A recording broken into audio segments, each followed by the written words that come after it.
This meeting of the Anderson Township Board of Zoning Appeal is hereby called to order. This board was established pursuant to Section 519.13 of the Ohio Revised Code by the Anderson Township trustees to provide administrative relief to any person or entity adversely affected by the Anderson Township's zoning resolution. Will the secretary please call the roll? Mr. Cyan. Here. Mr. Halpin. Present. Mr. Shekels. Here. Mr. Lawrence. Here. Mr. Nye.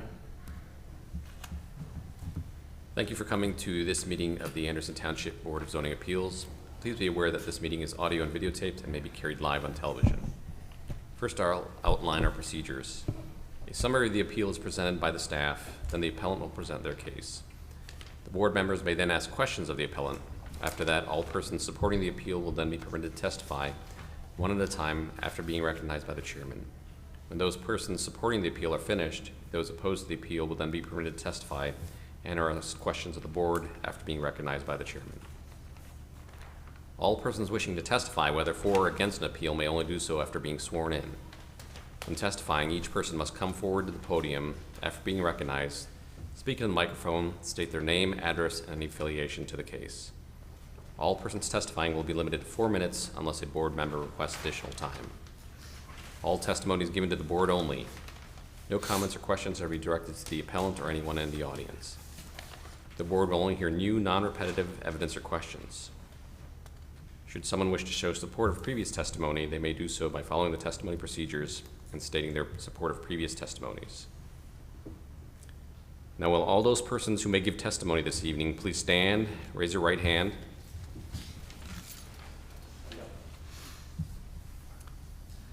And swear or affirm, do you swear to tell the truth, the whole truth, and nothing but the truth, so help you God?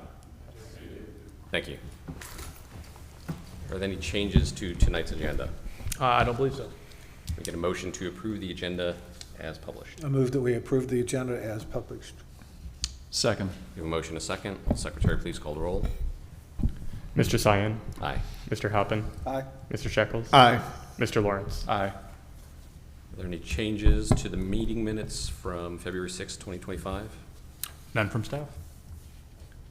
Seeing none, nothing from the board, can we get a motion to approve the meeting minutes as published? I moved we approve the meeting minutes as published. Second. We have a motion, a second. Will the secretary please call the roll? Mr. Cyan. Aye. Mr. Halpin. Aye. Mr. Shekels. Aye. Mr. Lawrence. Aye. And with that, will the staff please lead us off with case 6-2025 BZA? Sure. Thank you, board. So this is case 6, 2025. The applicant is David Kitzmiller on behalf of the property owners from 225 Coldstream Club to 2237 Coldstream Club Drive. The zoning is AA residence, and the request is for a 6-foot 6-inch tall security gate to be located in the front yard where fences exceeding 4 feet are only permitted in the rear yard per Article 5.2A9 of the Anderson Township zoning resolution. The proposed development, again, is for a 6-foot 6-inch tall security gate located in the front yard of panhandle lots. The minimum height being 5 feet 6 inches at either ends, which are columns, and then the maximum height of 6 feet 6 inches in the middle of it. There are going to be 2 6-foot brick columns on either side with limestone caps. And then the gate is going to be about 22 feet in length, placed about 45 feet from the curb of Coldstream Club Drive. History, the properties were constructed between 2017 and 2018. 2 homes had zoning certificates for fences and pools. Relevant history is there are gates in the area. One was approved at Waterfront Estates, and that was just earlier. I think it was earlier this year, maybe it was last year. And then the other, there was a BZA case to approve 2 columns at 7967 Ayers Road back in 2013. The Waterfront Estates was the 2024 PUD. Outlined is the properties in question are outlined in that large red line, and then the site area is circled there in the black. There's an aerial. The topography, and some images where the proposed gate is going to go.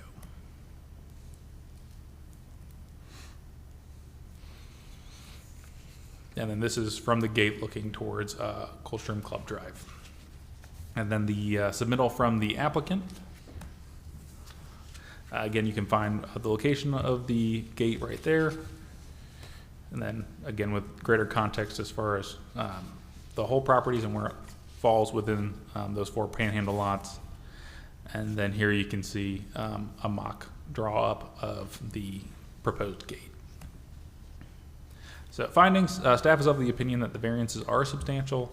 The applicant is requesting a 2-foot 6-inch increase over the allowed 4 feet maximum height. Staff is of the opinion the essential character of the neighborhood would not be altered. The applicant stated that the purpose of the height was to match neighboring characteristics of the 2 other gates in question. There are 2 gates off of private drives in the Coldstream area, and there are also residences with 4 feet columns in the front yard and 75% open columns and fences in the front yard areas of errors as well. The variance would adversely affect the delivery of governmental services with a security gate, delaying possible emergency response times for fire, police, and EMS. And staff's of the opinion that the property owner's predicament can be feasibly obviated through some other method of a variance. If the gate was shortened down to 4 feet and it was 75% open, then it would be permitted as of right. And staff's of the opinion that the spirit and intent behind the zoning requirement would not be granted, with, again, the zoning resolution stating that fences, enclosures, barriers shall not exceed 4 feet in height and 75% in openness. Those are the standards to be considered, and I'd be happy to answer any questions for you guys. The other gates, what are the other gates are within the 4-foot height? The 2 that were approved, one was for a PUD. That one, I believe, was taller than 4 feet. That was approved by the zoning commission. The other one, I don't know if we know the height for that. Okay, because I don't recall either of those cases. I don't know how long I've been on the board. The one was the 2013 BZA case, and the other one was a 2024 zoning commission case. Okay, all right. Any further questions from the board? Will the appellant or the appellant's representative please step forward, state their name, address, and present their appeal? Thank you. Since this is a group effort of the 4 neighbors, can all 4 of us come up here and It'd address? probably be better if you just come one at a time. And are you one of the neighbors? I am. Okay. Well, yeah, let's just start one at a time. Your name, address, and then present your appeal, please. Okay, that's fair. My name is David Kitzmiller. I live at 229 Coldstream Club Drive. And I was the one who made the submittal for the variance. We'd initially applied through the typical process for the zoning certificate, and the zoning certificate was denied given the 4-foot height. So we went back and we redesigned, and when we redesigned, we wanted to achieve 2 things. Number one, we wanted to achieve something nice and in keeping with the neighborhood. And number 2, we wanted to be consistent with what's in the neighborhood. I think, as Stephen said, there's a gate at the end of the Ayers Road street, which is also a gate to the entrance of a private drive, and very similar style and very similar look in terms of the gate and in terms of the columns that we have proposed. And then Waterfront Way, who has recently been approved for a gate. They also mirrored theirs off of that gate as well. So, we feel very comfortable with our design. Does it meet code? No. We feel that the variance would be justified given that, I understand that staff feels it's substantial, but it is 6 foot 6 inches at the highest part, but that height starts at 5 foot 6 inches. So it's a gradual climb to the highest point, which creates, the highest encroachment into code. But again, we felt that, for the look and in keeping with the neighborhood, that was important. We do meet the criteria for the 75% transparency, which is pretty straightforward to see. We had considered some solid panels. I think the one at the end of ours has a solid panel at the end, which could cause us a problem with that, but we like the open design that we've come up with, and that's what we've decided to go with.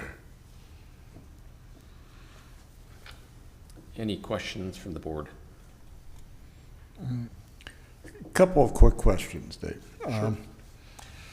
You understand that if the gate goes up and there's a failure and the police or the fire can't get there, they would have to ram the gate, more than likely, to knock it out of the way to get back, and that would cause damage to the gate and damage to the township equipment. How will that be handled? Okay, so in two ways. Number one, first of all, in the event of an emergency, whether it's fire, whether it's police, whether it's EMS, this gate is able to be operated, through our phones. So I feel very comfortable in the event that would happen with any of the 4 neighbors who live on that street, that the first thing they're going to do is call 911. The second thing they're going to do is open that gate from their house. So that, completely mitigates that issue. Completely mitigates that issue. Now, in addition, let's take today for an example. We have no power. We have no access also, but the big thing is no power. So the question arises, how do we address this in the event we have no power? Our design of the gate includes a battery backup. And the battery backup still allows the gate to be operated by the phone. And in the ultimate worst case, we will have a Knox box there with a key there that, the fire department can come in, open it, hit a button, boom, it opens right away. I don't see anything on the design that shows a Knox box. Well, we don't have the design to that level of detail. I can certainly revise it to show that. But, I was of the impression when I did the drawing that it was more that staff wanted to see, a clear elevation of the proposed design. So that's why that's not on it. But I'd be glad to add that too. No, that's fine. I just want to make sure, because, I'm familiar with Knox boxes. It doesn't show on the drawing. Okay. And also recognition that a gate, if there's a failure, let's just say, that could impact the ability to deliver services, which would result in serious injury, potential fatalities, and all that, and you're acknowledging that. Could that happen? What, the gate not open? Yeah. Well, anything's possible. Okay. I will grant you that, but I do feel that we've worked very hard with our gate contractor to come up with ways to mitigate the worst case scenario. We always have to consider our upside, we have to consider our worst case downside. Well, in this particular case, we definitely considered our worst case downside, especially when it comes to the safety of the residents. And we all feel, I think, unanimous in that those ways that we came up with and working with the contractor to mitigate that, we feel fine with. Okay. That's all I got. Do you have issues with people driving back the drive? We do, and that's another issue that one of the other residences will talk about. And just a question on the gate. It looks like it's just covers the driveway portion. It doesn't extend back any point. Is there some sort of clearance that, in case of an SUV, sheriff's SUV, need to drive around, they're able to do that without even bothering with the gate? Yeah, the gate sets 45. Now, are you talking about crossing traffic, or are you talking about pulling in off the main street? Yeah, if according to Mr. Shekels, let's say the gate doesn't open, they need to drive around it. Is there? I'm just trying to get that idea. Like, we've got this picture over here. Oh, is there a drive around, or Yeah. is there room for it? Yeah. There's grass on either side.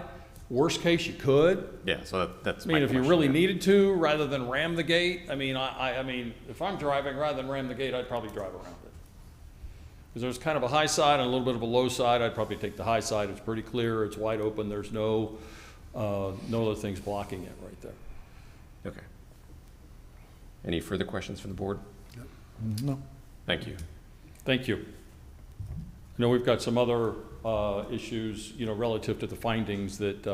Yeah, I'm going to call up. Okay, great. Everybody at one at a time. Thanks. For those who are additionally in favor of this appeal, please step forward, state your name, address, and present your appeal. It's Al Early. I'm at 233 Coldstream Club Drive. and David did a great job of covering a lot of the points. So, you know, to answer the question, we really want the aesthetic of this to be consistent with the neighborhood, because for us, this is an investment and our property value is going up further. And so that's why we're pretty passionate about doing it the right way. I don't know that there's a 4-foot gate out there. There might be, but most standard sizes are this variance that we're asking for. And it's also, I know it's the case for the end of air, but I think Waterfront Way is a similar size as well. And so our intent in doing this is also to, we pay a lot of taxes, as you know, property taxes, but this is going to help our valuation continue to go up even further, and the township should benefit from that as well. So I just wanted to point that out. And then to answer the last question, the O'Connell's driveway, you could certainly fit emergency vehicles around that as an absolute last case scenario. Any questions from the board? No. Thank you. Does anyone else wish to speak in favor of this appeal? Please step forward, state your name and address. My name is Mike Zins, and we are at 225 Coldstream Club Drive. And I just want to echo what Al and David had mentioned. In regards to the emergency services, we've all discussed that, and with our families, and that's of utmost importance to us too, that emergency vehicles can get back there when needed. So we're all on board with the cell phone plan that, you know, if there is an emergency, call 911, and then we would also make sure that we open that gate with our cell phones, and with the addition of the Knox box that we've talked about as well. So we were all, you know, very comfortable with that. Any questions from the board? No. Thank you. Does anyone else wish to speak in favor of this appeal? Please step forward, state your name, address.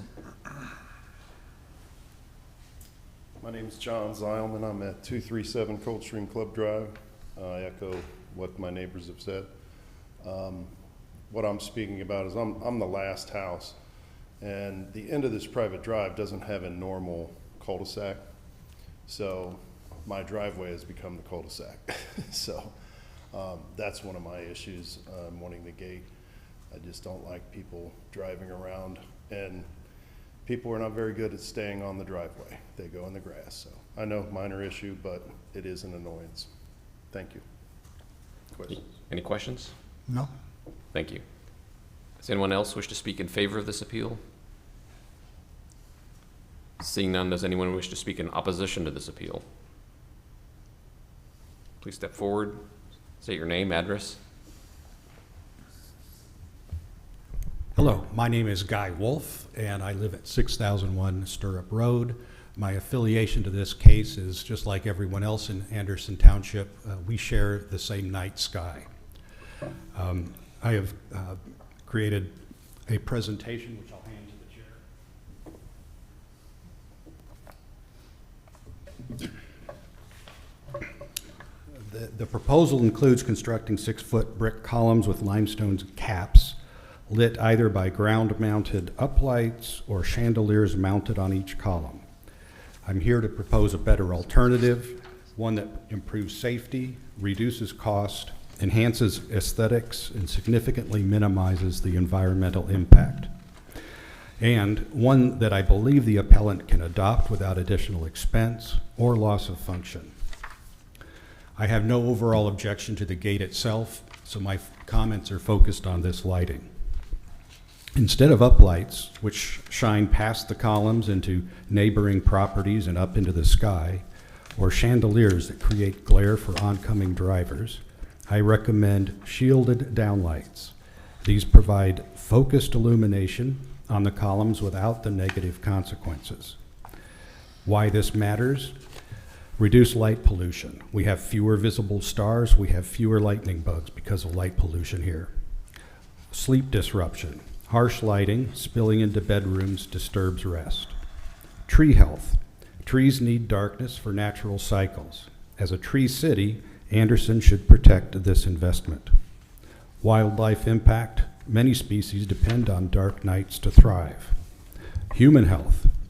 Artificial light at night disrupts the circadian rhythms, and can lead to sleep and health problems. And finally, neighborhood relations. Glaring lights often lead to disputes among neighbors. A few years ago, there was a zoning appeal of someone wanting to build a higher fence to block their neighbor's garage light that was shining into their windows. When we left, eventually the fence was approved, but I thought that's the wrong problem to solve. The problem to solve is to follow the 5 principles from the Illumination Engineering Society. 1, make them useful, light only what's needed. 2, targeted, use shielding to aim the light where it's needed and not beyond that. 3, low level, bright enough but not excessive. There's a misconception that more light equals more safety, but actually excess lighting creates glare and deep shadows, reducing visibility and increasing risk. That the light is controlled, using timers, motion detectors, or curfews to avoid unnecessary all-night lighting. And warm-colored. Limit the harsh blue-white lights. Use warmer tones that are healthier and less disruptive. So my request is very simply, if the board approves the gate construction in whatever manner, I ask that you condition that approval on the lighting design being updated to follow these principles for the safety, beauty, and health of our community. Thank you. Any questions from the board? None. Thank you. Does the appellant wish to address the opposition?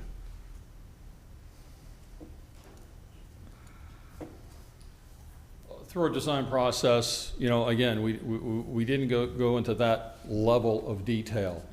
That's why I noted in there either an option for an uplighting, you know, or the chandelier type mounted fixtures on the columns. You know, I am open to looking at other ways to light it. I guess I just don't know enough to commit to you to say, sure, I'll do this, because we haven't gone that far. We certainly will, you know, in hopes of being granted the variance tonight, you know, we will. I can certainly drill that down more. But again, I'm not prepared to commit that, you know, hey, I will do this at this time. Okay. Thank you. Thank you. Any further questions from the board? No. There's no further desire for a public hearing. Can we get a motion to close this public hearing? Move that we close the public hearing. Second. We have a motion and a second. Will Secretary please call the roll? Mr. Simon? Aye. Mr. Halpin? Aye. Mr. Shekels? Aye. Mr. Lawrence? Aye. And just to let the audience know, while we're closing public hearing, we're just doing it here in front. We're just discussing amongst ourselves. We're not taking any input from the audience. Who'd like to start us I'll off? start. In following up on that, we could actually take this in another room, but we choose as a board not to.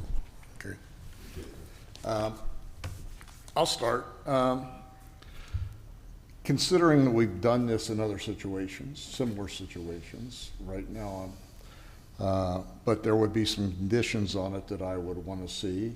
Obviously, the Knox box.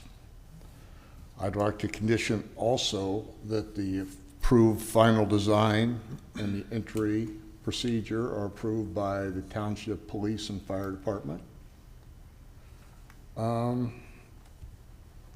And that's it. As to the lighting design, I will defer. I don't think that's right now an option for us to force that issue. I think that's an issue for the building department. I don't know if it's in the realm of the Board of Zoning Appeals Yeah. for those types of details Right. now.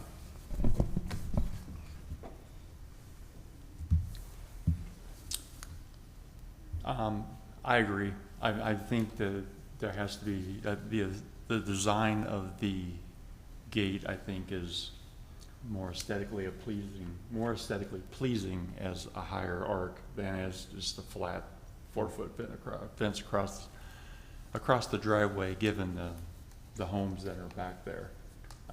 I think it would be a better fit.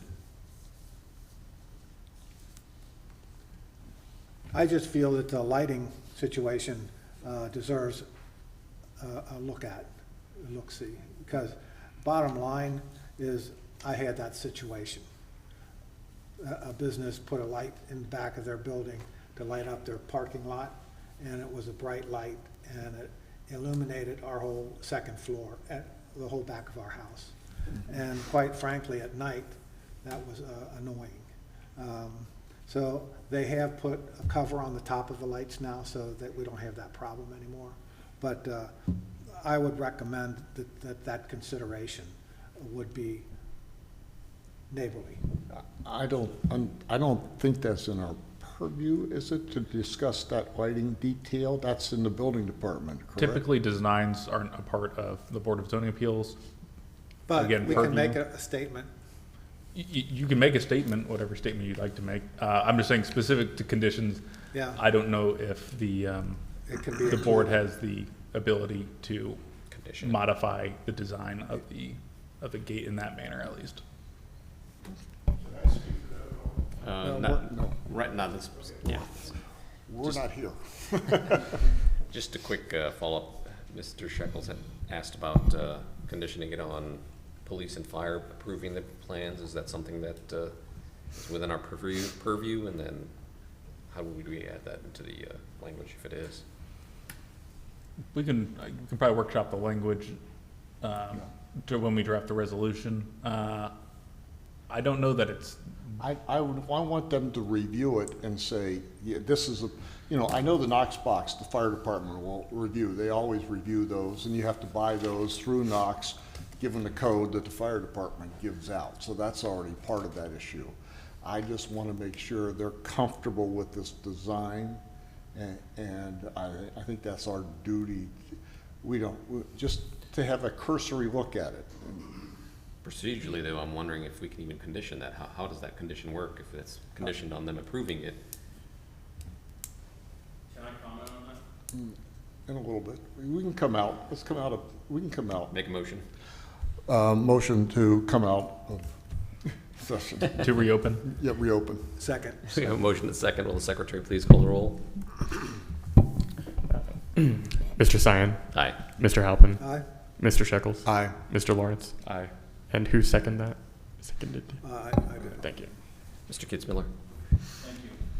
Sorry to interrupt. I just wanted to note that early on in this process, I did speak with the fire department, as was suggested by Stephen's group, and I think I spoke with the chief.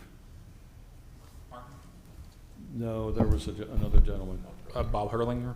Yes, Bob Hurlinger, and described to him what we were doing, and described to him how we were going to do it, and he understood, and he sent me a copy of their requirements, which we have and which we are in complete agreement with. Okay, but I'm good with that. That's why one of the conditions, just make sure that happens. Sure. Yeah. Okay. Did that requirement, Pardon? was the Knox box part of the requirement? Per that discussion, it was not. Yeah. Okay. Yeah, Okay. and so I don't know that it is, but whether it is or it isn't, it's that important for us to do it, just Yeah. purely from a life safety issue. Yeah. And I'm sure that they will appreciate that as well, Yeah. because that's what they're. That will help them dramatically. Sure. Yeah. Agreed. Okay, I'm good. Any further questions? Sir, please step forward. Yeah, I just wanted to speak to the lighting. I appreciate what he's saying. I agree with that 100%. We hadn't really, as David said, we hadn't really gotten down to that level of detail. But I would be very happy, and I think we'd all be fine with coming up with some way to minimize light pollution. On that, do you guys agree with that? Yeah, so. Okay. Any further questions from the board? No, let's go back. We go back in session before we vote? Sure. Motion to close? Motion to close. Second? Okay. Secretary, please call the roll. Mr. Cyan, Aye. Mr. Halpin, Aye. Mr. Shekels, Aye. Mr. Lawrence. Aye. Would like to start us off with a motion. With regard to the lighting, okay, I don't want to make that part because I feel comfortable that the four appellants are going to do the right thing and can take that into consideration, and I won't enforce it because if it becomes a nuisance, then there will be action through the township that they have a lighting nuisance, and then they'll have to spend the money to correct it. Okay. if that comes. So I would like to make a motion. Please do. In case number 6-2025 BZA, I move that we approve the variance with the conditions of a Knox box being installed and a review by the fire and police departments of Anderson Township for concurrence with the plan. That the work starts within 1 year and be completed within 2. Second. Any further discussion? Seeing none, will the secretary please call the roll? Mr. Simon? Aye. Mr. Halpin? Aye. Mr. Shekels? Aye. Mr. Lawrence? Aye. With that, you're tentatively approved. You're welcome to stay for the rest of the meeting. You don't have to. Staff will be in touch with the, We'll be in touch shortly. with that, will staff start us off with 7-2025 BZA? Thank you, Board. This is case 7, 2025 BZA. The applicant, Doug Woosty and Stephen Knat of Doug Woosty of the Kleinger's Group, Stephen Knat of the SHP, on behalf of SJO Kids, or New Path is kind of the common name for it down there at 274 Sutton Road. The zoning is A, residence, and H, riverfront. It's a conditional use request for a nearly 2,200 square foot addition and parking lot modifications per Article 5.4 I-9 of the Anderson Township zoning regulations. The proposed development is, again, to construct a nearly 2,200 square foot addition to the rear building. The addition will include 3 additional sleeping rooms as part of a larger renovation, converting classroom and meeting spaces for a total of 16 new beds. And that will increase the beds in the facility from 33 to 49. The addition will also contain a milieu space and sensory room, and then the addition will result in a net loss of 2 parking spaces on the premise. History, the Hamilton County Auditor reports the construction year at 1986, a birth certificate on file in 1991 for a freestanding sign, and there are a spattering of zoning certificates thereafter.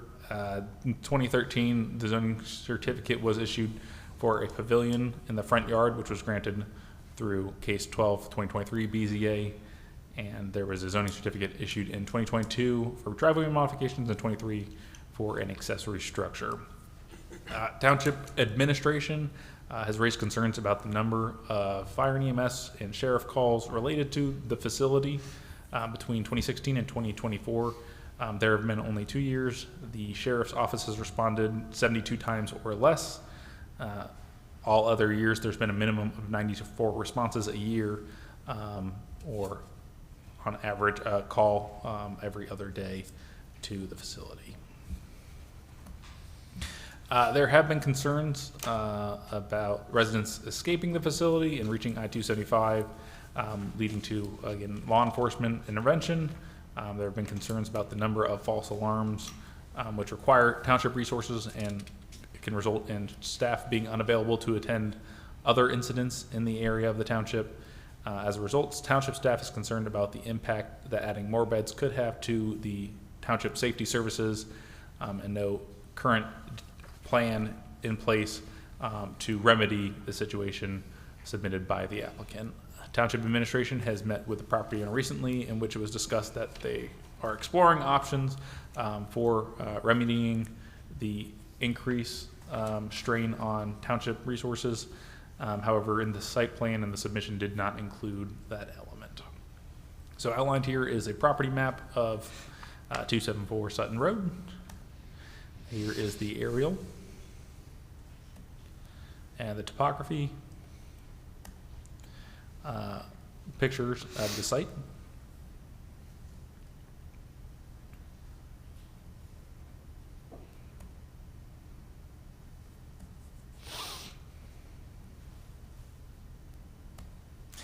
The submittal. This being a site plan showing the setbacks for the new addition, current parking, and the proposed parking and the new site plan, or the new layout, including again those changes to the new rooms as well as the addition and the on the right-hand portion of that site, or the layout.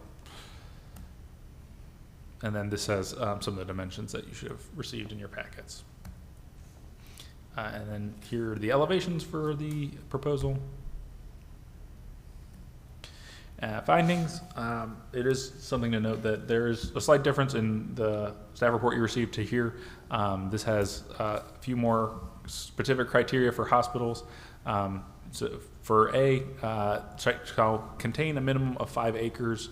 It's compliant. The site is over 5 acres and all buildings do not occupy more than 10% of the total area. E, the setbacks from any adjacent residential property line shall be a minimum of 50 feet. All buildings and parking areas are more than 50 feet for buildings and 25 for parking. The parking shall not be permitted in any area defined as the front yard setback. It's also in compliance as the parking locations are in the same area as previous, and it's not located in the front yard. You shall have direct access to a collector or arterial street in compliance as it accesses Sutton Road. Vehicular use area shall be located and designed to minimize impact on the neighborhood. It is in compliance. There's a net decrease in the 2 spaces, and again, it's in the same location, which did not previously impact the neighborhood. Measures shall be taken to minimize the impact of potential nuisances such as noise, odor, vibration, and dust on adjacent properties. Also in compliance, there should be no impact to any of those noise, odor, vibration, or dust. The addition is more than 240 feet from the property, and it's also heavily wooded. The landscaping is also in compliance, as again the property is heavily woodified or heavily wooded, and it satisfies the landscape buffer. Signage is compliant; it's not changing. Exterior lighting is also in compliance. The applicant stated that the lighting levels will stay the same, and the intensity of the particular use shall be evaluated with regard to location, size, and configuration of the track. And again, we found that to be in compliance. For findings for Article 2.12 D8A, spirit and intent, it was found that the proposed use will comply with the spirit and intent of the zoning resolution. Adverse effect, the proposed development may have an adverse impact on adjacent properties and may have an adverse impact on public health, safety, and general welfare. Again, citing the concern from the number of visits Township Safety Services make. Again, as of March 28th, 2025, the Hamilton County Sheriff's Office has responded to 76 calls since January 1st of 2025. In addition, the Sheriff's Office needing to respond to the Sheriff's Office needing to respond, many times fire and rescue are also being called to the property with the Sheriff's Office. Protection of public services. Again, the proposed development may impact public services in a detrimental way. The addition of more rooms to the building, there is concern that the increase, that would increase the number of calls for service from the Sheriff's Office and the Fire and Rescue Department, especially with no plan in place to address the number of runs that are occurring without the addition. And then it was found consistent with adopted township plans as shown in below. These are the standards to be considered, and staff is happy to take any questions from the board. With all the marked in compliance, I'm sort of scratching my head to ask, what are we being asked to approve? So the change is, again, the request is for a 2,200 square foot addition. So that is what we're approving tonight, which contains 3 additional bedrooms and a MILU space and a sensory room. Okay, all right. Okay, because it wasn't quite worded. I was trying to figure this out this week. I was reading this. Okay, what are we asked to approve? I'm happy to provide clarity. I'm sure the applicant is as well. Thank you.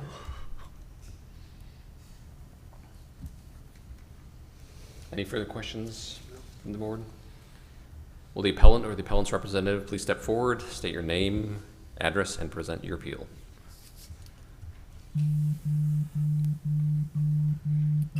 Good evening.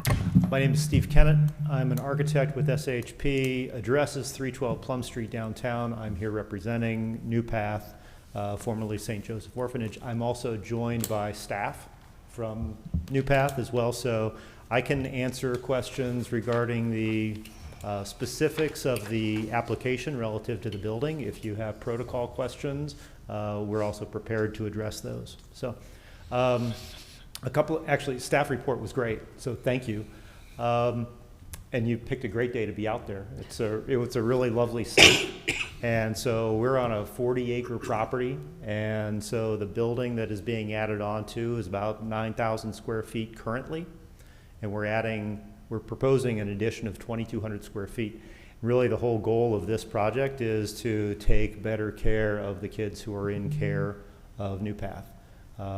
So we are with the intent of being able to better serve the need that is growing exponentially in Hamilton County. We're asking for these 16 beds, and the space that is being converted and the space that is being added is really just to kind of right-size the common area space inside the building for that number of kids who, this is all a residential campus. And so our goal, as opposed to coming and going, our goal is to make sure that the kids, when they are in our care, are well taken care of. So we know that we have had a problem with elopement. We have had some challenges, and so we are working to remedy that. We have had conversations with planning and zoning about an increase in the height of the fence that we have that is internal to the site. In no way does the building that we have in its current state or future state get closer to the property line, and we have over 400 feet away from the property line. But between the fence and some improvements to access control within the existing buildings, our goal is to have those measures put in place separately but long before the result of this addition that we're proposing and the addition of the 16 beds. So with that, I'll take any questions, or I can head them to staff. No, I have one. The issue, particularly as I read this, seems to be the protection of public services. And that includes not just fire emergency, but members going out into the community. And what is being done to address that issue?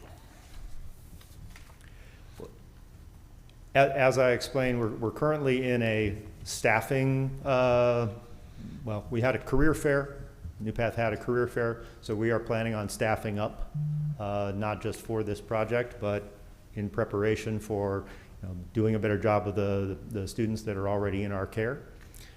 We are talking currently about an addition or a replacement of a fence that is still at the very top of this hill, this setting that we have, which is the outdoor milieu space, the playground. The playground with the equipment and all that on it. It's and like was it a 6-foot fence? It's a 6-foot fence. We'd like to go to maybe an 8-foot fence. Going out? Yes, sir. These are, in many cases, tough kids, right? So they can figure out a way to climb a fence, break through a door, and so we're also making some improvements to access control. We're currently working with a vendor. We're currently working with Hamilton County Building Department to make sure that our institutional use of the adjacent building, that the hardware that we're proposing to make modifications there always is within compliance. So if you were to go to like an 8 or 10-foot, that would still come before us, correct, for that review? Or is it just because it's internal to the property, it would not come before us? Any fence over 6 feet would have to come back to the Board of Okay, Zoning Appeals. all right, okay. It would come back, and our goal was to get this building under construction. We're looking at probably, the better part of 10 months at best to get this building underway. A fence won't take that long. Hardware modifications won't take that long. So we believe we can do them both within the same time frame. Okay, thank you. Yep. What's the age bracket of the population there? Under 18 and the youngest 5. Thank you. And they come from foster homes or? I'm going to invite somebody from New Path to talk a little bit more about patients and protocol, if you don't mind. You could stay there with her if you want, or just sit to the side. Please state your name, address, and My name is Esther Urick. Do you want my work address or home address? Either is fine. Okay. What's that? Either is fine. Either is fine. I work at 274 Sutton. It feels like I live there at times. Any questions from the board about the, Just a overview of the population and how people come and how people go to your facility. Sure. We have, as we have since we started residential treatment there, served mainly Hamilton County residents. They are minors. They come to us primarily through Hamilton County Jobs and Family Services, the Child Welfare Division, and a large percentage of them are children that are foster children. How long do they normally stay? They could stay anywhere successfully from 3 weeks to 9 months. Okay. A year would be a really long example, but that would usually be because a kid is done with treatment and we're looking for a placement in the community. Okay. any further questions from the board? No. It doesn't have mental retardation, it's a behavioral. It's a behavioral. Our lowest IQ for admissions is 70. If it's a developmental disability aspect, we feel like they can be better served at a facility that really specializes in their care. So. A question, how concerned is the township about the issue of residents getting out into the community? We do It have was Mr. stated quite a bit in Mr. the Severs in the is here. documents that I'm, you know. I think the township's going to address that. Okay. Mr. Severs is here. Oh, I didn't, okay, so I'm behind there, okay. So I'm- what active actions are you taking Thank you. to remedy this problem? Well, so this building is not the issue. It's really the 25-year-old building that we have. That's the issue. This new build won't have the same difficulties that we're having. And because of the new building, we're able to look at the 25-year-old building and say, what do we need to do to make these improvements? Because we don't like running after the young people when they elope either. So we've been going to other residential facilities in Ohio to see what are they doing to manage these situations. And one of the examples is they have a 10-foot fence. So later we're going to, at some point, to discuss how to manage this fence. They also have switched over the locking devices that we have had are from 1999. Mm-hmm. It's a different type of locking system. We're in the process, actually. We've switched over about half of the doors that we're looking at switching over, and we're going to be switching over the other doors to a different locking mechanism. Would you be willing to engage the township at an appropriate level regarding that discussion? Sure. As far as new equipment and new Yeah, but security again, measures? this is in the existing building, right? Yeah. So really what the issue regarding all these calls or the concerns are to the existing building, not, again, Okay. the build, because All we right. have different codes and expectations now, Okay. 25 years later. So it's more of a technology A lot of it is. issue Yeah. more than anything? Yeah, Okay. yeah. And we do have the money and we are able to make these improvements. And we are actively working on upgrading the current facility. Okay. All right. So what's the population right now? I'm sorry, the How type many? or how many youth are there? Currently, it varies a little bit from day to day, but if I told you 26, that's probably 26 people? correct. Yeah. Residents, staffing is different. but Well, yeah, residents. So this would increase it by 16, was it? It would increase it by 16, so we are licensed for 33 beds. Typically, we don't ever have 30, we're never at capacity because kids are coming and going. So there's always a little bit of a flux. Our typical number is 29. So I wouldn't say we would never have 46, or the maximum number, but it's very rare because of the kids' turnover. Thank you. Any further questions? Well, could you give me a description of a person that's a new arrival, how you would address that person and what would happen with that person with regard to the service you provide? Sure. In general, when the young person comes in, we sit with their guardian, who is usually from Hamilton County Jobs and Family Services, and we review with them the type of treatment that they might be getting there, the services that they'd be getting there, the educational services, and the expectations from us and them while they're in our care.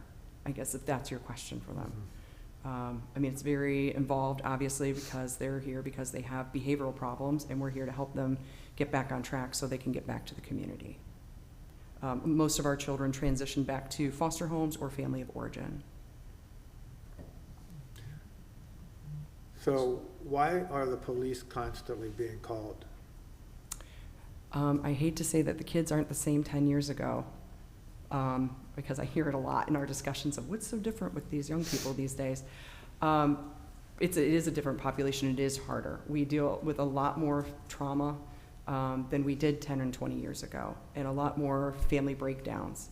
And so we are dealing with a more significant young person who's a lot sicker than they were. Residential care costs a lot more money. And so 10 or 20 years ago, we were able to have a more mild-mannered young person, to be honest with you, because they could afford the care. Now those young people are going into more like group homes or shorter length stay cares, and we're getting kids who have more significant behavior problems. And just across the state, many of the residential programs have closed in the last 10, 15 years. So there just aren't as many options for people to send their kids to. We are really dedicated at serving youth locally, and we want to make sure that they can stay here and not be sent out of state. Thank you. So all of them are from Hamilton County? Not all, but a majority. Majority, okay. Yeah, majority are. And that is really one of our passions, and in Hamilton County Jobs and Family Services as well. How do we keep our kids local? So.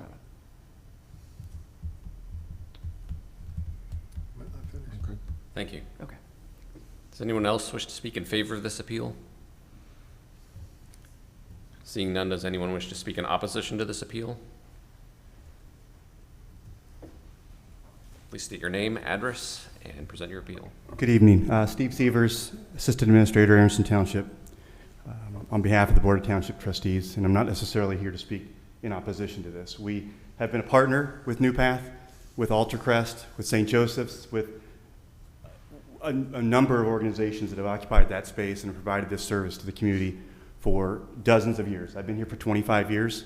I've had numerous meetings with numerous individuals at those organizations, as has our administrator, other trustees, and staff. The concerns that we've got, and you ask kind of what are the changes. The changes, yes, it may be a 2,200 square foot addition, but you're dealing with an addition of 50% more students, 50% more difficult situations that are very, very sad and very difficult to work through. We understand that. But the question is, how do we mitigate that? My job day to day is working with all of our township departments, including planning and zoning, sheriff's office, fire and rescue. I get a daily report every morning of our fire runs, of our sheriff runs. I've got a stack this thick of reports that I didn't feel like bringing tonight because they're very difficult situations that are happening at New Path. And when you look at those numbers and you hear the numbers reported by staff, that's now up to 86. So we're now, through March, more than we've been for most years in the past. And there's no end in sight. In the past, we'd meet and there'd be safety measures, there'd be changes at the site, numbers would go down, they'd come back up. We have met probably 4 times with the sheriff's office, with New Path over the last year and a half, with their director, Eric, with Tricia Mullins, Eric Cummins, Tricia Mullins, Kristen, I know we've met as well.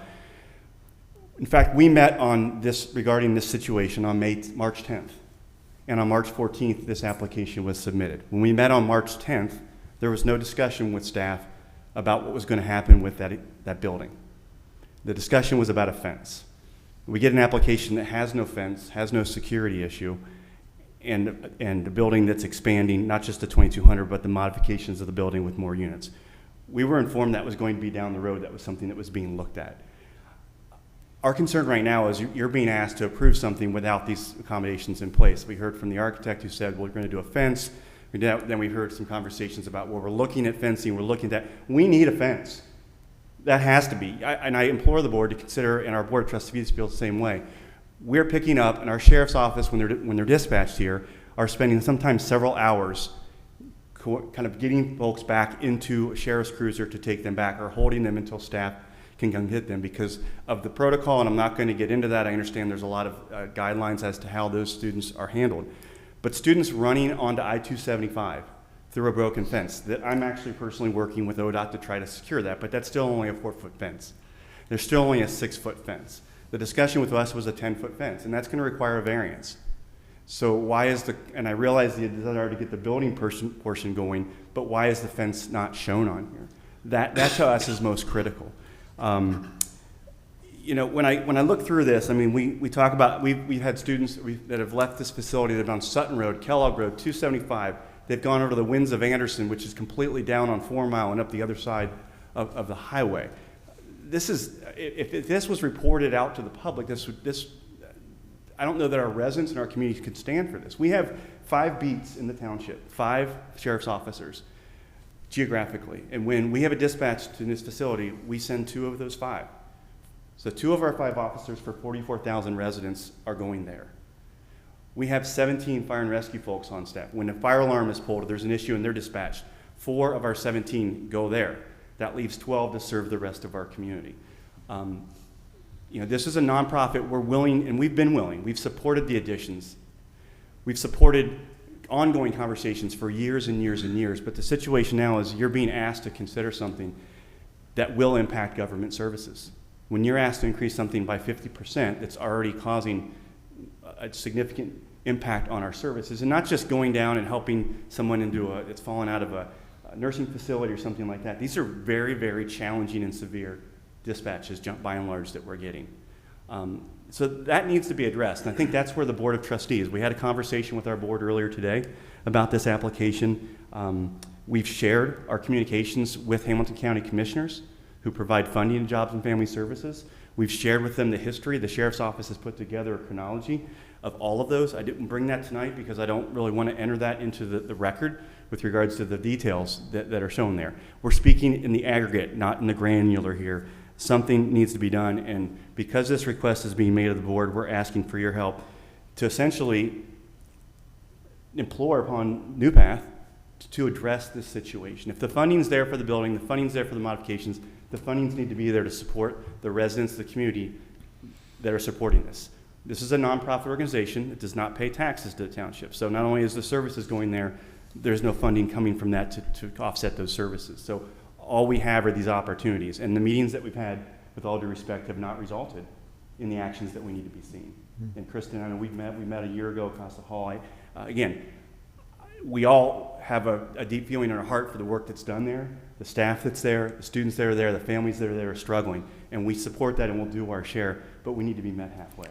And I think that's where our board's coming to. And on behalf of the board, that's kind of the situation that we're dealing with. I'm trying to see if there's any other numbers. Again, appreciate the additional information that was shared tonight, but this is one of the few opportunities we have to basically speak as the government that this is impacting and will continue to impact our community if additional precautions aren't taken. The other comment was made about locking and mechanisms and those types of things. You're correct in that the existing, but there still will be students in the existing building. So until that situation is addressed, it doesn't really matter if the new building, we still are dealing with the existing building as well. So I'm happy to answer any questions best that I can. Again, we stand and we will continue to support and do what we can to provide the wonderful opportunities that are offered there, but we need to do it. Can't do it alone. I got a question, Steve. Sure. Okay, the 10-foot fence is Yes. the major issue, as I understand it, and then some modifications to security system.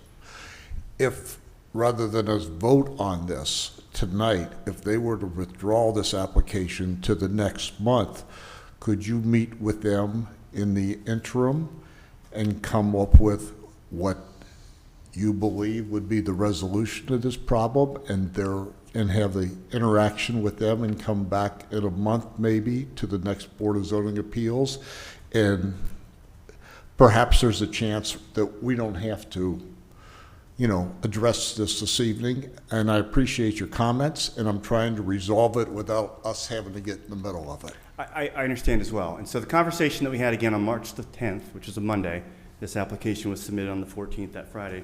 That conversation talked in concept about a fence that varied along the site. We were completely supportive of that direction. Again, that doesn't, and I can't speak for you all make those decisions, but that fence essentially better enclosed the existing area that's there, the fence that I think it was alluded to earlier by SHP, but also a perimeter fence. At that point, again, we reached out to ODOT and they're looking at making the security fences or trying to do what they can along the highway, but that's negligible. It's just a matter of slowing folks down that might get there.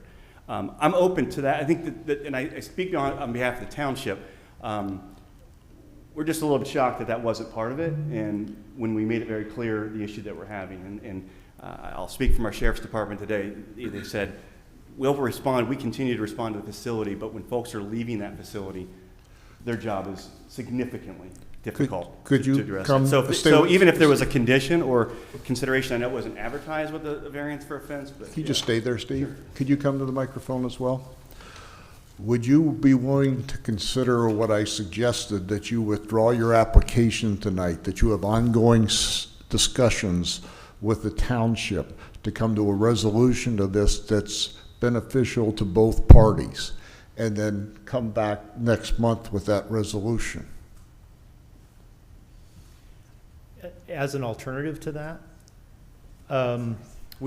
I was wondering whether we could consider, because the timeline associated, and yes, there is a fence, and a fence is a short-term improvement, and that was discussed mostly internally to staff, and it was more recently that Kleinger's and ourselves had been made aware that this was a concern, or actually a driving force in this.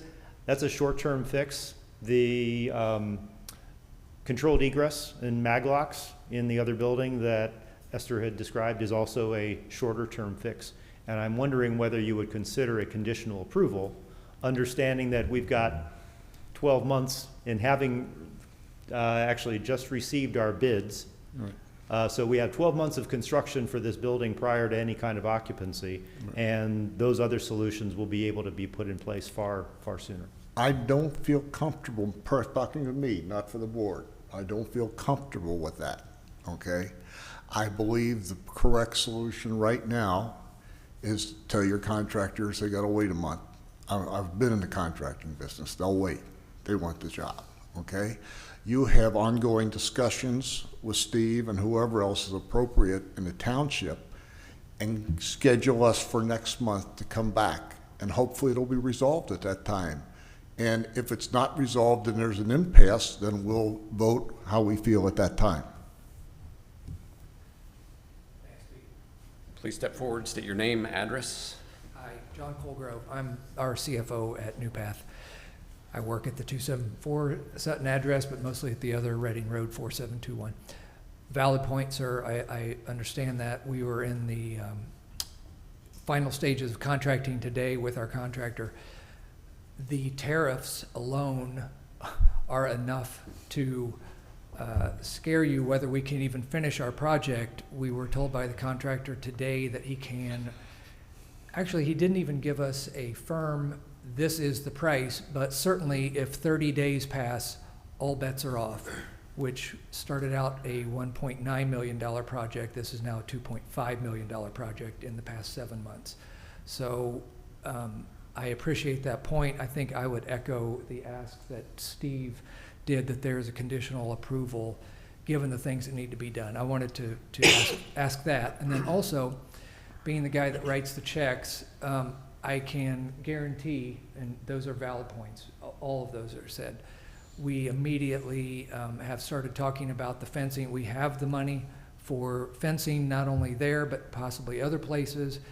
As Esther stated as well, the addition of this particular space is not necessarily going to add to the problem that is there already.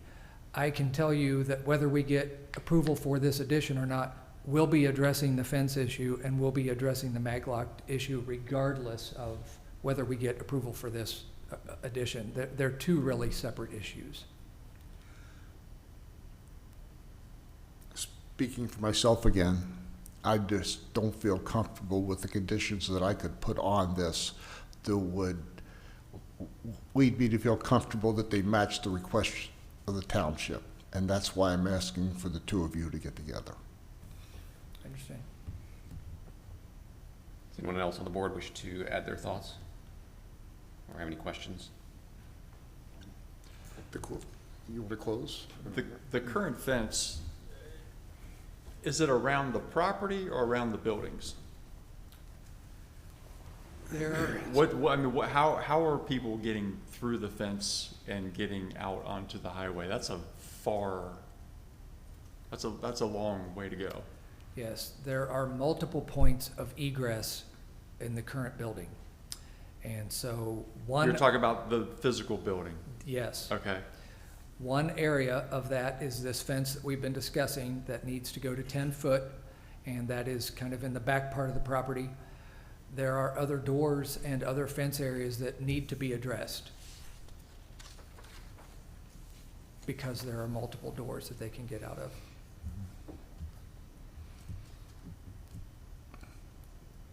And those doors don't lock? Current code does not allow us to lock the doors. Well, you have to keep them open for egress, but you could lock them for entry, just like any other building. But you have to be able to get out of the building, right? That's correct. Yeah. That's correct, and that's the issue. Into the controlled area, whatever that is. Yeah, I understand that, yeah. Yeah. But, you know, I've said what I want to say. I guess my question is, given the frequency of the sheriff calls and that, how have you addressed that? Have you put something in place that might take care of trying to minimize? It is, I'm not a clinician, so I'm speak from what we talk about in management meetings. It is hard to overstate the difficulty in the clients that we serve, and per our regulatory body that we serve kids from, we are not allowed to place hands on them, tackle them, push them down to make sure they don't get out. And without doors locked, very frankly, if they want to run, they run. And so it's about staffing and training. We face a perpetual shortage of staffing, and that's why we had the massive job fair that we just did. We're constantly trying to get more and more people in and train them to de-escalate these kids so that they don't want to run. However, the amount of trauma that they've had, that is their fight or flight response is constantly triggered, and so they're trying to get out. It's very hard for us as non-clinicians to understand that, but that is the way they respond. They just want to escape any sort of what we might consider very small trauma. That is their response. So in answer to your question, it is constant training. It is constant trying to get more and more staff there. However, very frankly, that is of limited effectiveness. That's why we have to move to physical measures such as fences and locking doors. If I may ask a question. What is the regulatory body that licenses the facility? OMAS, yeah. Ohio, stands for Ohio Mental Health. There you go. Thank you. Could we get a list from the township regarding the issues that they want addressed? Steve? Again, I think the primary issue that we're here with tonight is keeping residents on this campus. We recognize with any response that we have to enter a situation, be it a hospital, nursing facility. Our sheriff's deputies, our fire rescue, we're trained for that. We're not trained for tracking people down as they leave a site. We're not trained for a situation where staff's not allowed to physically assist with bringing somebody back.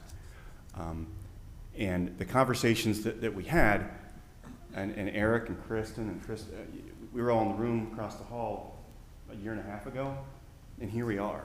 And this is all moving forward, but that's not. We made those comments then, and here we are.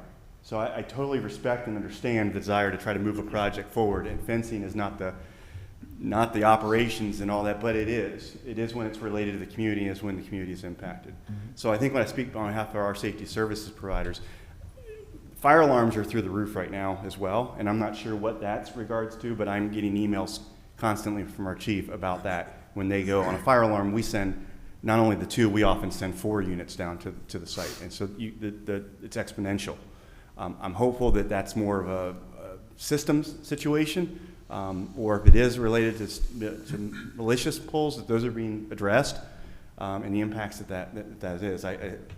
Could be in both those. But that's the primary issue that we're wrestling with here is locking and the fencing in that component, which I think is a small comparison to the 1.9 or 2.5 million dollar project that we're talking about. And the fencing that was discussed with us, as I understand it, was to secure the north side of the 1990s building, as we would call it, up to and then increasing the existing fencing in the courtyard area. It wasn't a tremendous amount. We're not looking to fence the perimeter. The fencing on the highway we're working on is just trying to provide some sort of barrier now, because right now there are sections that are down and folks can just run across the field, and you can understand it. We're a stone's throw away from a really, really bad situation.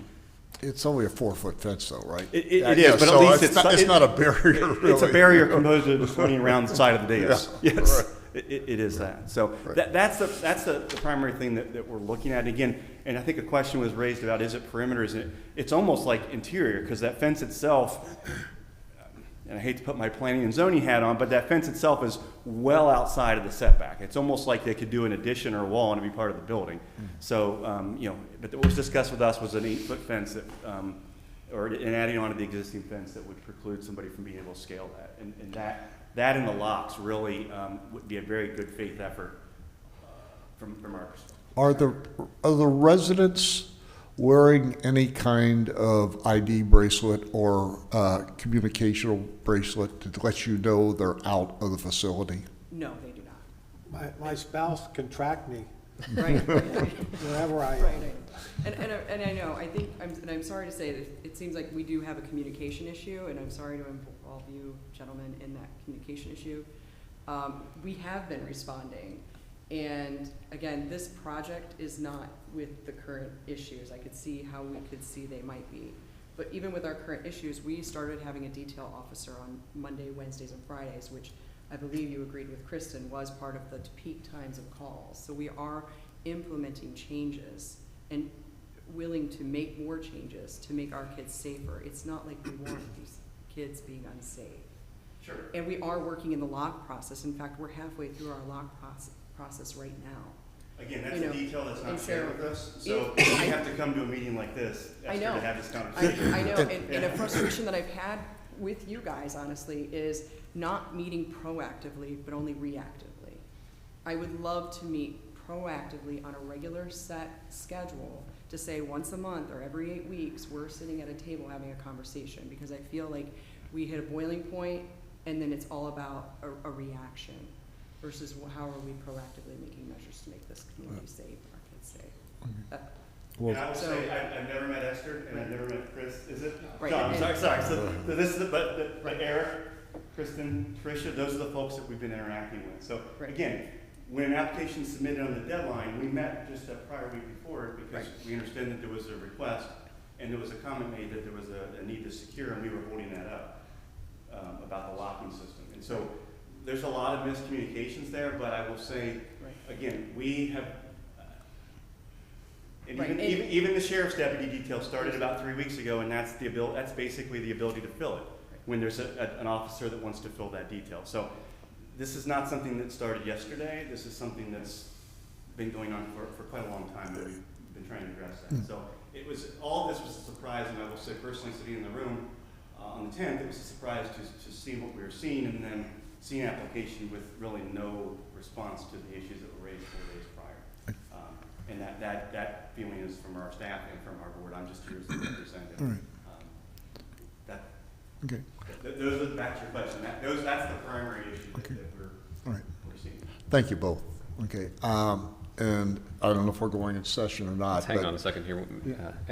Any further questions? No. And I just wanted to ask, sir, I forget your name. Did you want to address the board at all? You've been sitting here patiently. No, thank you. Okay. I want to say something before we go in session. So, yeah, I just wanted to make sure that go ahead. It seems obvious that there needs to be additional communication to me, which is why I suggested the 1 month delay. I'm speaking for myself before we go into private session, that I could not support this, but It seems to me there's a plan that I could support next month, provided the two parties come together on a as-needed basis and as often as possible to resolve that, to come back to us next month with a plan. And that's where I stand on it. I would not support it. Well, my feeling is that there's no conditions put on the table for us to add to the request at this particular point in time.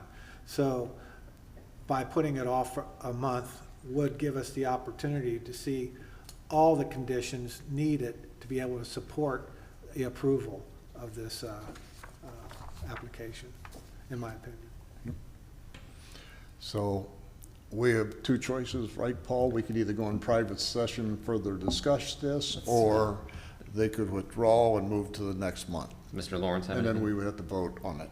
I'm in agreement with these guys. I feel the safety issue of it is something that needs to be taken care of.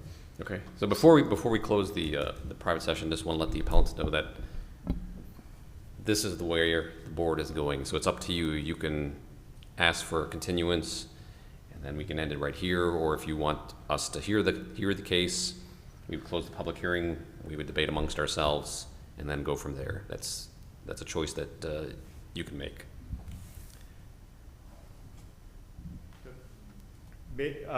Just out of curiosity, I think it was said that there has not been a condition that has been offered under which you can approve it as is. If, as a result of this hearing, we say that we would prefer a conditional approval so that we can move forward with the large project, and we will take every commitment so that in 30 days we will be back and we will show refinement of the fence, progress in the egress control and the hardware. Those two projects that are, as Esther had described, they are separate, no less critical, but under the purview of this specific zoning request so that the addition of the building could get underway. Would that be something this board would entertain? That's a question for staff. I don't know that we can offer anything So conditional. we would be offering that condition. I would, again, speaking for me, I will tell you that puts you in an awful negotiating position, because we grant you permission to go forward, provided you get all these conditional items from the township. You have no negotiating power at all right now when we do that. So there's I would say from a staffing perspective, if we're talking about conditional approval with the Of condition being Of that you're condition adding a what? 10-foot fence And what? or And 8-foot what else? fence. Well, I'm saying even at a bare minimum, we're talking about condition being that a 10-foot fence is added to the site plan indicating where it's outlined. That still requires a variance, which you all need to approve. Which means we will be here again, right? So it's, well, it formalizes the key being that we would not be able to issue a zoning certificate until those conditions would be met. Is how we would issue that. With approval with conditions means that we would need to see Conditions, and we don't know what those are right now. Yeah, I would say it's a little hairy because, again, typically how at least the conditions work here is you would get approval from a board, again, hypothetically speaking here, and then they would say, as a part of your approval, we would need a revised site plan showing the 10-foot fence. However, in this case, since it's 8 to 10 feet in fencing, that requires a variance, which would mean the board would need to look at it under a different purview that they don't have necessarily in front of them. They'd be looking at it day of, which I don't know how they feel about. Again, I'm not going to speak for you all, but that doesn't necessarily give them enough time to look at the plan and see how that now the new proposal lines up against the variance review criteria, which is separate from the conditional use criteria. Does that make sense? It does. The conditional approval would allow us, I believe, to submit our building plans to Hamilton County to start the plan review process. So we're not starting construction imminently. We still have to have the approval from Anderson Township for zoning before we can apply for Hamilton County construction permits. I don't know that we've issued anything to that nature. I don't think we've ever issued anything like that. We can go ahead and get the building permit, and then we'll come back and discuss. Yeah, I mean, typically, at least how our process is, we issue a zoning certificate, and that's what you take to the county. We don't issue, it's either you need a zoning certificate or you don't need a zoning certificate. And in that case, again, I don't know if we issued anything that's conditional. I'm looking to I guess Steve that's to see what if I'm at, so he has any recollection. It does not appear to be so. I'd rather not speak to protocol. Sure. On that. Yep. So as far as I'm aware, that's not. And we're willing to try to meet as best that we can, but I don't want to. Yeah, no, comments or guidance to the board. I appreciate that. Yeah, so I mean, again, just from a staff perspective, I don't know that I'm aware of any times that we have done any type of conditional approval in the sense that you're talking about. Typically it's. So a certificate could not be issued with conditions. It's you would get approval with conditions, and then to get the zoning certificate, you would have to meet said conditions, and since, yeah. And what we've been told by Hamilton County and the director of the building department, Mike Stalen, is that I have to have the zoning certificate Correct. before we can submit. So that's, I'm trying to move this process. Sure. And yeah, I understand that, and that, again, I can appreciate that. But again, as far as protocol perspective, we have to be consistent, again, with everybody across the board, whether it's a shed, whether it's 1,000 square foot new business, whatever it might be, we treat everybody the same. And again, that's our protocols. So where is the fence? I'm looking at this plan here, this layout, and I'm trying to figure out how can you encompass that facility with a fence? The fence that is in question is kind of the courtyard space between the buildings, between the three primary buildings, where the building is being added onto, the Y-shaped building or shallow chevron-shaped building, right in there. That's correct. So that's where you're talking about putting a fence? Yeah. Yes, can you zoom in on that? Yeah, okay. It's in there. That's correct. Yeah. The area between the buildings, and then facing east, there is a section of fence. Facing north, there is a short section of fence between the buildings, and then the buildings really make up most of that boundary. So they could jump out a window, technically speaking. Technically, They could do pretty much anything. they could jump out a window. Technically, not all the exit doors from the building go into that courtyard, which is why we're also making improvements to the egress control. That was my question. And Do all the exterior doors lead to the courtyard? Because I would They assume do there'd be not. something on the back of the So- building where so they we're just in run the out in the woods anyway. We're in the process right now of installing additional mag locks on the building that are within the guidelines of institutional use of the building code and within OMOS regulations. So with these mag locks, these are basically just like a key card, staff can get access. Staff would have access. The difference is between a mag lock that is controlled limited egress without a release and a delayed egress, which only allows you to hold the door closed, that exit door that we talked about earlier, for 15 seconds with an audible alarm, which still, at that point, it's open, right? So we need to look at the clinical nature of the use here and the eye occupancy that we have in the large building and make those modifications, which is not what the building was built for. The slightly different clientele than what the building was built for, even though it's the same institutional occupancy. So I guess the final question before we decide, do you want to withdraw this application till next month, or do you want us to vote tonight?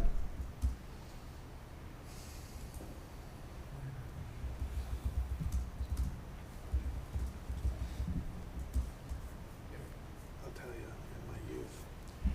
We will ask for the continuance. What we can commit to is working with Steve and his team and get some of these in motion so that when we come back, we can, obviously we will not have a fence constructed in 30 days. We will not have hardware replaced within 30 days, but we can have a plan that is in support of the trustees. Yeah, and I, as a person, I think the township, not as a board member, will be very receptive to discussions and do whatever they have to take, so when you come back here the first of the next month, all this is in a nice, neat, written document that we can all agree on. Yes, sir. Thank you. With that, just, recs are done.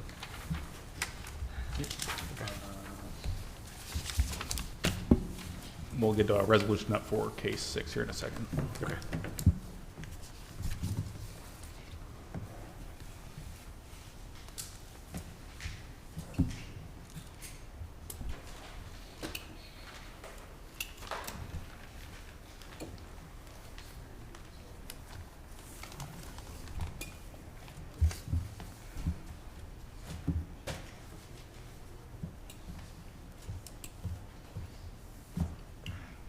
Should we just keep these?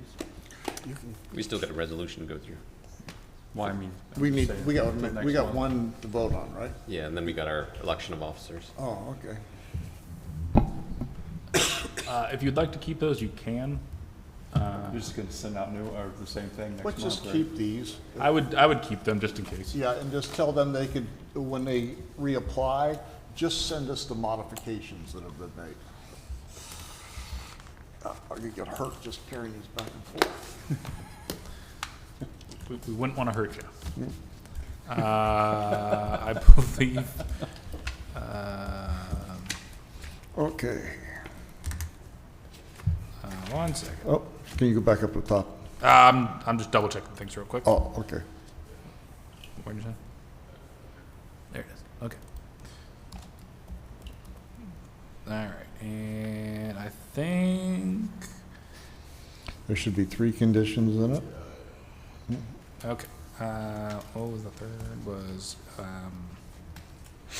It was the installation of a knockbox. Of a Knox box, yes, K-N-O, K-N-O-X, capital K. And separate the 2 words. Is There you are. the B I capitalized? buy these all the time. Well, I figured. I'm leaning on your expertise here. Is the B capitalized or is it? No, yeah, you can do either Okay. way on the box. And the Knox box they buy they'll have to go through the fire department to buy one. They can't Okay. just go Knox and buy one. Did you? You added a 4th condition as well. Yeah, and with the-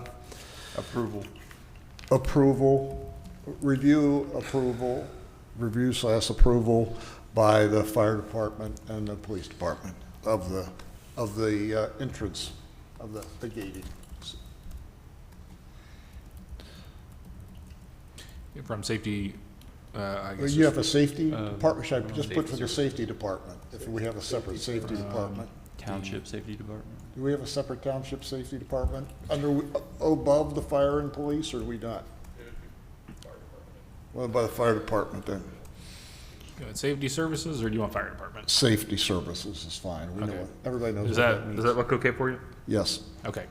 And then I think we might need some workshop in here from y'all.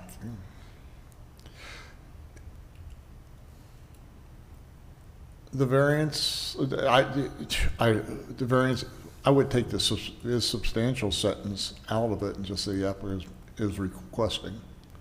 Like that? Yeah. Easy enough. Will not be altered.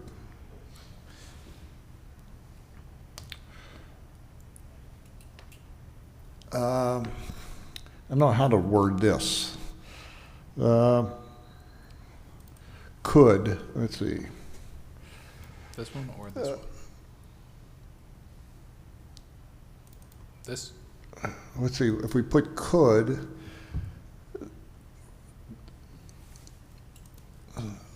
review and approval by the fire department and the police department required ahead of release.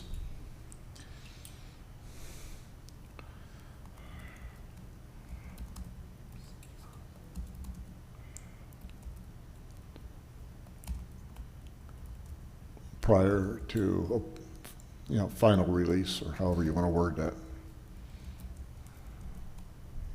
To do the work, yeah. Yeah. Be reviewed and approved. Reviewed and approved, not just reviewed. And two. Oh, there it is. Yeah.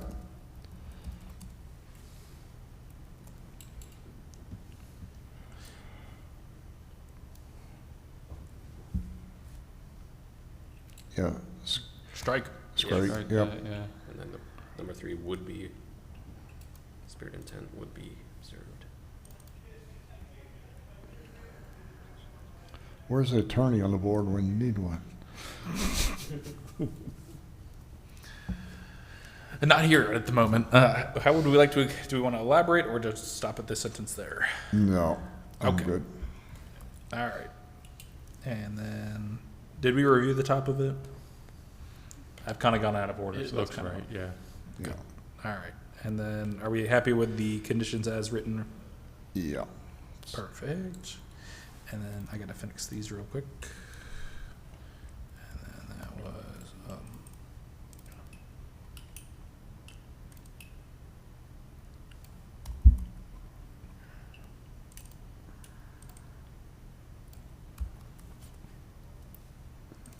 all right.